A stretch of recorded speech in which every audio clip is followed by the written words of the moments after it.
Bonsoir à tous. À la une, le président de la République a échangé ce mardi au palais présidentiel avec le directeur Afrique de Total, Exploration et Production, Guy Maurice.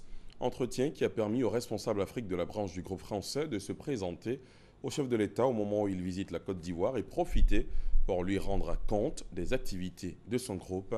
Reportage. Son nom, Guy Maurice. Il est le directeur général Afrique de Total, Exploration et Production.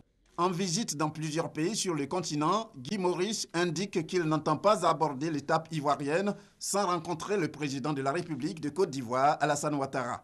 Pour lui, l'entretien ce mardi avec le chef de l'État ivoirien a été l'occasion d'évoquer la marque de confiance entre sa structure et la Côte d'Ivoire. Il me semblait naturel, en visitant la Côte d'Ivoire, de venir me présenter et rendre compte de nos activités à son Excellence, le chef de l'État, ce que nous avons fait en présence du ministre de tutelle.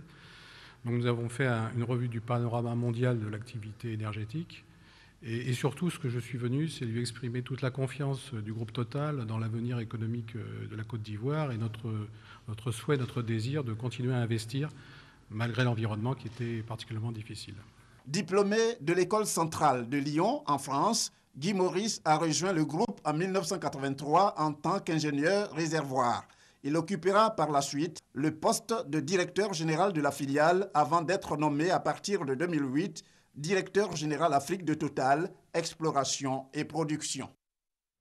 La coopération ivoiro-française se consolide davantage également dans le secteur de la sécurité. En visite de travail à Paris, le ministre d'État, ministre de l'Intérieur et de la Sécurité, Ahmed Bakayoko, a eu un entretien avec son homologue français, Bernard Cazeneuve, ce mardi. Sujet abordé, la coopération bilatérale et la lutte concertée contre les menaces terroristes. On en reparle évidemment dans la grande édition. Retour en Côte d'Ivoire avec cette information en politique, la reprise du dialogue entre pouvoir et opposition. C'est la toute première rencontre de ce genre après la présidentielle. On fera le point dans le 20h. Les économistes sont d'accord sur un constat. La croissance remarquable du continent africain est soutenue par une classe moyenne en forte progression. Réalité fort bien visible ici en Côte d'Ivoire. Et le Fonds monétaire international, FMI, mesure déjà les premières conséquences de la croissance sur la population ivoirienne. Dans le 20h, vous entendrez la population citadine et rurale, ainsi que le représentant résident du FMI se prononcer sur la question de la croissance et de ses répercussions dans le quotidien de l'Ivoirien. Autre chose concernant le FMI, sachez que le directeur général adjoint du fonds, Mitsuhiro Furusawa, entame une visite de 4 jours en Côte d'Ivoire dès demain, mercredi 24 février. Il arrive du Tchad où il séjournait depuis le 20 février dernier.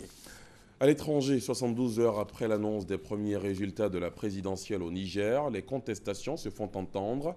La COPA 2016, le parti opposant, dirigé par Amadou Boubacar Sissi, a dénoncé des fraudes dans les résultats proclamés par la CENI hier et a appelé ses militants à la résistance. Arrivé hier à Bujumbura, dans la capitale burundaise, le secrétaire général de l'ONU tente d'aplanir les différends. Ban Ki-moon a réussi à avoir du chef de l'État burundais une concertation inclusive pour éviter le chaos dans le pays. Plusieurs attaques à la grenade dans la capitale ont eu lieu alors que Ban Ki-moon se trouvait encore à Bujumbura. En France, l'État avait laissé une semaine aux migrants pour quitter la jungle de Calais, dans le nord de la France.